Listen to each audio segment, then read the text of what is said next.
What is up, guys? You guys are doing good. Trading has been okay, been good for you guys as well.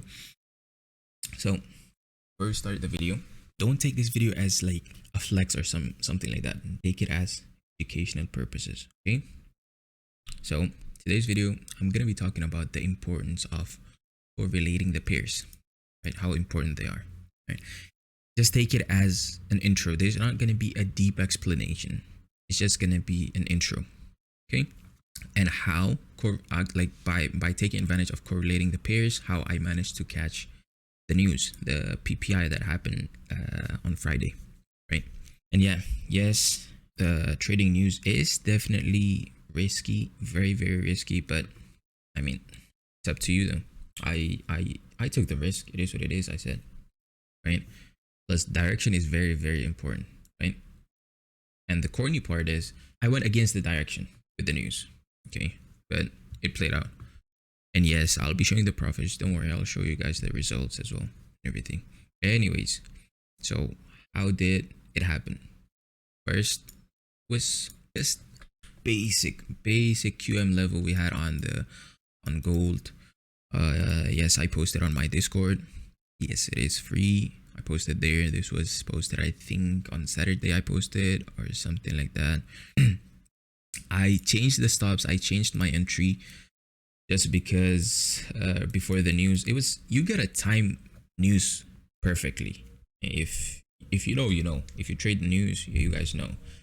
So it was just, I went with the flow. I went with the timing of the news. So that's why my entry was different. I didn't have sell limit, nothing. I just entered like 1, 2, 3 minutes before the news. Right? So here on gold, like how did I go against the trend, even though here like clearly making higher highs, currently uptrending, right? But look, before making this an uptrend, we had beautiful bearish structure, kind of making bearish structure, creating that QM level over there, right? First confirmation, QM level on the 1 hour time frame. Okay, second, we had beautiful fair value gap here. And I always like to draw my GAN box right on the fair value gap, and my entry is based on the 0.5 level of the GAN box. And yes, I had my stops just above this wick here. You see, if I entered right on the QM level here and I had my stop loss just above the QM level, I would have got, liquidated. But that's not the point here. Third confirmation is we had divergence already. How to spot a divergence is go to indicators. You want to look for something called awesome oscillator. I use awesome oscillator to spot divergence setup. Okay, once you click on awesome oscillator here, I already have it here. Just default settings, don't change any settings. On the chart, you want to look for something like this, making higher highs, right? The chart is making higher highs while the awesome oscillator is making lower lows, right? It's making lower lows. So what does it mean? It means that the price is going to make a pullback or a complete reversal in the trend.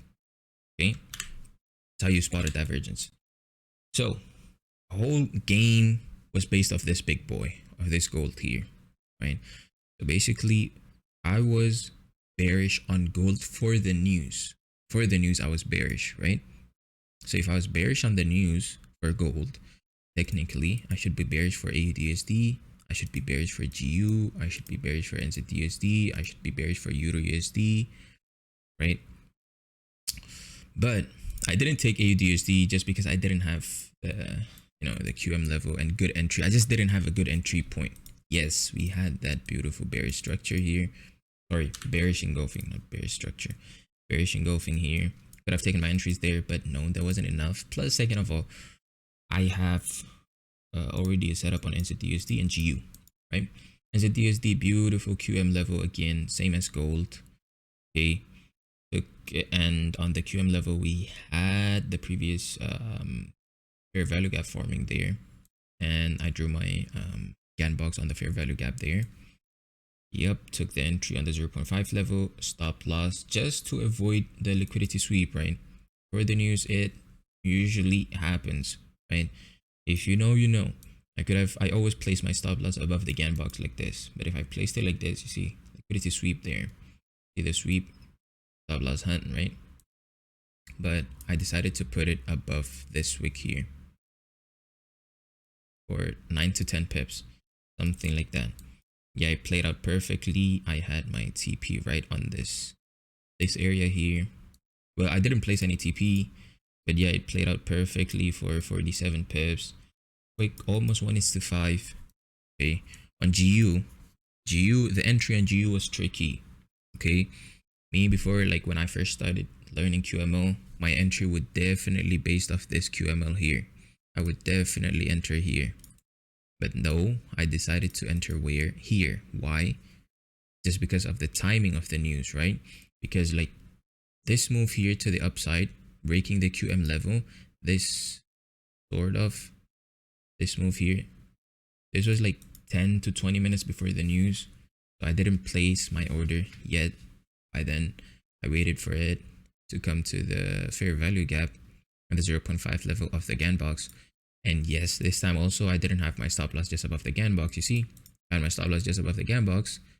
I would get liquidity swept, right? Instead I had my stop loss just above the wick for 21 pips, right? And then I didn't have TP as well on this, but I was looking for my TP1 to take my TP1 on this engulfing candle here, on this bullish engulfing candle, but I didn't have my TP and it just kind of pushed it. It didn't break it though, it's just a wick, so we can call it like it broke this engulfing candle. Okay, just a wick. It came down completely. Okay, it was a quick 1:4 almost as well. 81 pips, stops of 21 pips. And the same thing on gold as well. I changed my TP on gold, played out perfectly. The TP was on this engulfing candle, right on the bullish engulfing candle with a sweep there, right? So yeah, beautiful entries overall, W trades. And yeah, that was basically it, guys. But for the you guys definitely need to stick with me, just because near future I will be posting a lot about just free stuffs about QML, the QM level, okay, SND, SNR, and all those good stuffs. Engulfing candles, the importance of engulfing candles, and the importance of correlating the pairs, right, and all that good stuffs. Okay, so yeah, you know what, before I end the video, I'll just show the profits first. There you go. Yep, see you guys in the next video.